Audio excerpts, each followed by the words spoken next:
I am Ben Barnes. I will be attending Baylor University next year.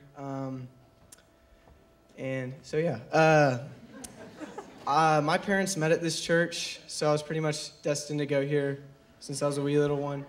I kind of did the whole church scene, went to Sunday school, every Sunday, dressed up.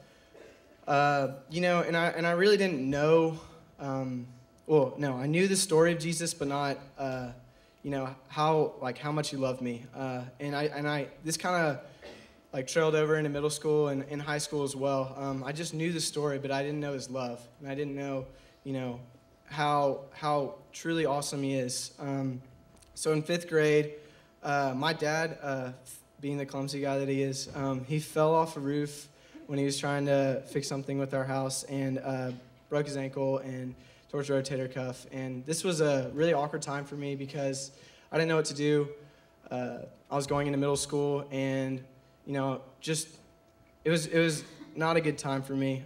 So I went into middle school just really lost and kind of looking to try and fit in, and I ended up getting bullied a lot. I got bullied for having red hair, which is a new one. You never really hear that one. For having red hair, having no leg hair, and having a high-pitched voice. So I got made fun of for all that stuff, and I wasn't really an all-star, athlete or anything. So it was really kind of rough for me growing up, and I would be really, really prideful and really arrogantly, cocky, just to show people hey, I'm what's up. You shouldn't make fun of me. That didn't work out so well. It just got me made fun of more, but that's all right. 8th grade summer, I found, the greatest group of friends through the youth group, and a lot of them are still my best friends today. And so I kind of experienced Jesus for the first time that summer, and it was awesome. And so I went into high school kind of wanting to, do it right and do it for God, but my intentions were totally off. I wanted to be, the good kid that everyone looked at and was like, man, that kid's awesome. He's so good. He's such a good Christian. But in fact, that was the total opposite of what I was. I entered high school being extremely judgmental and, just raining down judgment on everybody and highlighting others' sin over my own. When in fact I was incredibly sinful, and I stayed away from the cardinal sins, didn't drink, didn't do this, that, and the other. But I bore the name of a Christian without bearing the fruits of one. So this was something that kind of followed me all throughout high school, and as a freshman as well, I got put on varsity lacrosse and got a good amount of playing time, and this just kind of boosted my ego even more and more. And this continued to happen all throughout sophomore year as well, and I just became embarrassed with my sin and thought that no one wanted me at the youth group, and that God just was just making bad things happen in my life to punish me, and I really didn't understand anything, and again I was just going coasting off this whole mindset of being really prideful to show up, how hurt I was inside. And so that sophomore summer, going into junior year, I went on the Jamaica mission trip and had a great time. I learned what selfless serving was all about, and what it truly looks like to just give it all up for God. And I had the best time of my life, and came back, wanted to do it right my junior year, especially since one of my really good friends was leaving to go to school in Wales.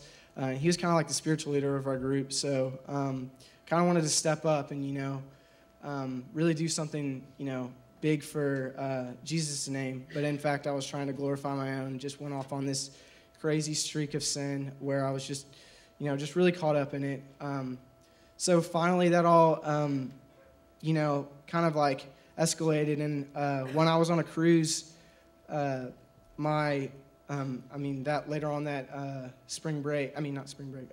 Christmas break, I was reading my Bible and the book Radical by David Platt, and just came across this verse, and I was just really guilt-ridden. I just felt like I was nothing. I'd hit an all-time low, and I came across this verse, which was 1 Peter 5:7, and it said, "Cast all your anxieties upon him because he cares for you." And this is the first time that I felt like someone actually like really, really like deeply, loved me and cared for me, and Jesus kind of like just came in and just swooped me off my feet, and it was amazing. And I'm not saying, either that everything was perfect after that, but I just saw like something to live for. I saw something, that was just so exponentially better than the past life that I was living that I didn't know, where else to turn but to him. And he blessed me with a great group of friends, that I could join in fellowship with. And he acted in my lacrosse, season and just gave me the absolute worst season of my life. And I played terribly,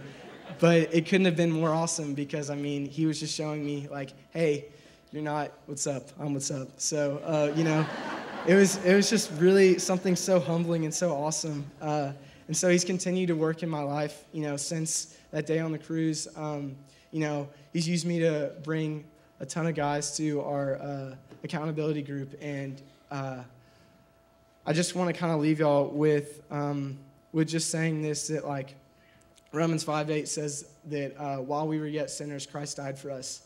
And I think that's something that's so powerful because while I was still awkward, redheaded, high-pitched, whatever, lonely guy, whatever, God came in and he said, you're worthy, and I want you to, work for my will. And as I go off to Baylor next year, I want my life, my college career, everything to just be a reflection of God's love and his humility on the cross, or Jesus' love and humility on the cross.